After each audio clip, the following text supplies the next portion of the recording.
le Canada français.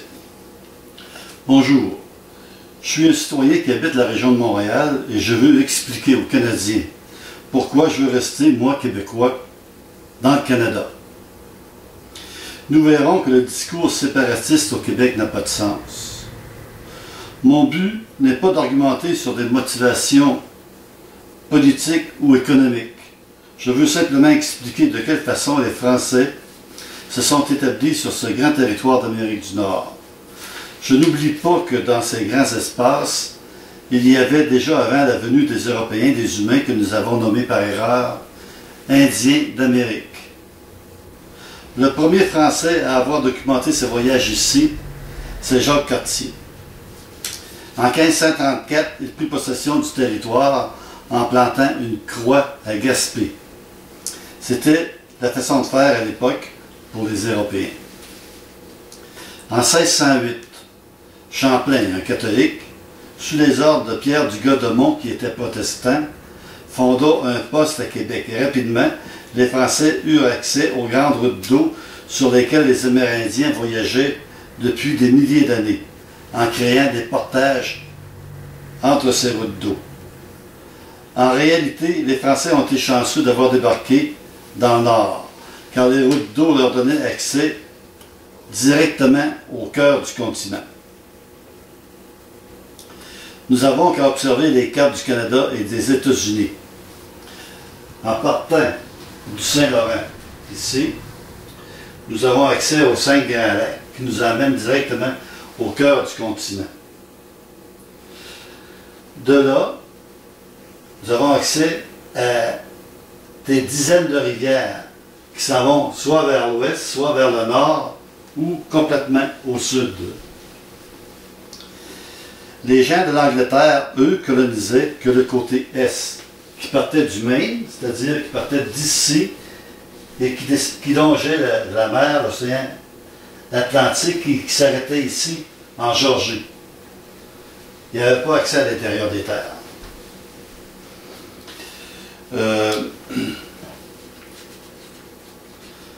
Il était arrêté au sud par les Espagnols, au nord par les Français, et vers l'ouest, il était bloqué par la montagne des Appalaches et les Amérindiens. Vers les années 1600, les Anglais étaient plus de 20 fois plus nombreux que les Français du Nord. Mais ils colonisaient qu'un petit territoire comparé aux Français qui, eux, avaient déjà accès à toute l'Amérique du Nord. Vers 1682, ils étaient déjà au golfe du Mexique, en passant par la rivière Ohio et Mississippi. Rapidement, les rivières de l'Ouest, comme le Missouri et des dizaines d'autres, les emmena au pied des montagnes rocheuses. Pierre Gauthier, dit de la Vérandrie, était là en 1743. N'oublions pas qu'à cette époque, les Canadiens français étaient amis avec les Premières Nations. Ils vivaient souvent comme eux et ils se mariaient avec leurs femmes. En 1759, Wolfe a vaincu Montcalm à Québec. Et le territoire canadien est devenu sous domination politique anglaise. 4 ans plus tard, la France accepta de quitter l'Amérique du Nord en signant le traité de Paris. Les Canadiens français nés au Canada restèrent ici. Environ 20 ans après cet épisode, le territoire du Sud devint américain après la guerre d'indépendance. À ce moment, ce fut la conquête de l'Ouest par les Américains. Début 1800, ces derniers trouvèrent le passage vers le Pacifique, à peu près au même endroit que les La-Vérendrye, 60 ans plus tôt. Cependant, ce sont des Canadiens français et des gens des Premières Nations qui ont guidé Lewis et Clark dans cette entreprise. À peu près au même moment, Napoléon a vendu la Louisiane aux Américains. La Louisiane était ce grand territoire du Canada au golfe du Mexique. Toutes ces régions ici étaient sous influence canadienne-française. Mais à cause de Napoléon, le sud du 49e parallèle et des Grands Lacs sont devenus complètement américains. Toute cette partie ici, c'est devenu complètement américain. Ce qui est important de noter ici, c'est que nous, les Canadiens français, étions là dans tout le Canada, bien avant les gens venus d'Angleterre. Au fil du temps, le Canada a invité sur son territoire des ethnies de partout. Le pays est devenu multiculturel. Et grâce à la démocratie nouvelle que nos ancêtres ont commencé à structurer, lentement, nous avons développé le Canada d'aujourd'hui, une terre de liberté, habitée par des citoyens individualisés et responsables. Lentement, au Canada, nous développons l'humanité.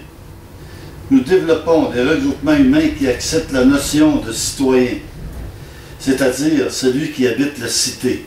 Le mot citoyen vient du mot cité. Et on peut élargir le mot cité en territoire. Le citoyen qui a des droits et des responsabilités en rapport avec cette cité, et ce dernier accepte son rôle. Ce genre d'individu doit se voir comme un patriote dans son pays, sur ce territoire cosmopolite qui est devenu un échantillon de l'humanité.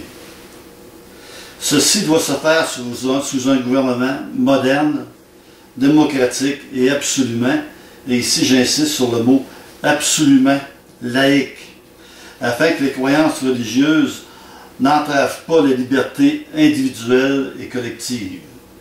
À ce moment, il ne reste que des humains de partout qui veulent vivre les uns avec les autres sur un territoire donné. En tenant compte de mon argumentaire, nous, francophones du Canada, étions là, au début, avec les Premières Nations, à développer ce grand territoire. Par conséquent, ce pays, le Canada, nous appartient aussi à nous, Québécois. Alors, pourquoi le jeter comme un vulgaire déchet? Ce territoire appartient aussi aux Premières Nations, aux Anglais, ainsi qu'aux autres communautés qui participent au développement du pays et que, dans les faits, tous ces Canadiens sont nos concitoyens. Mon nom est Jean-Pierre Chabot et dans l'argumentaire que j'ai développé avec vous dans cette vidéo, j'ai fait la démonstration que nous, Canadiens français, avons des raisons historiques pour que nous soyons fiers d'être Canadiens. Voilà. J'aimerais rajouter un petit commentaire. Pour ceux qui sont intéressés à vérifier l'histoire réelle d'Amérique du Nord, je vous invite à voir les travaux de Jacques Lacourcière, un grand historien du Québec, ainsi que les travaux de Denis Vaugeois, qui sont très importants pour comprendre la réalité française en Amérique du Nord. Je n'oublie pas Serge Bouchard, anthropologue et historien ainsi que philosophe. Son travail est très intéressant et disponible à Radio-Canada. Les travaux de l'historien Marcel Trudel sont importants. Ils démontrent, entre autres, l'influence de la religion dans notre façon de faire, nous, Québécois. Pour avoir un aperçu du milieu anglophone, je vous invite à voir les travaux de Brian Young. Je vous fais remarquer en terminant que tous ces historiens ne sont pas des politiciens. Ils ne sont donc pas séparatistes ou fédéralistes. Merci beaucoup.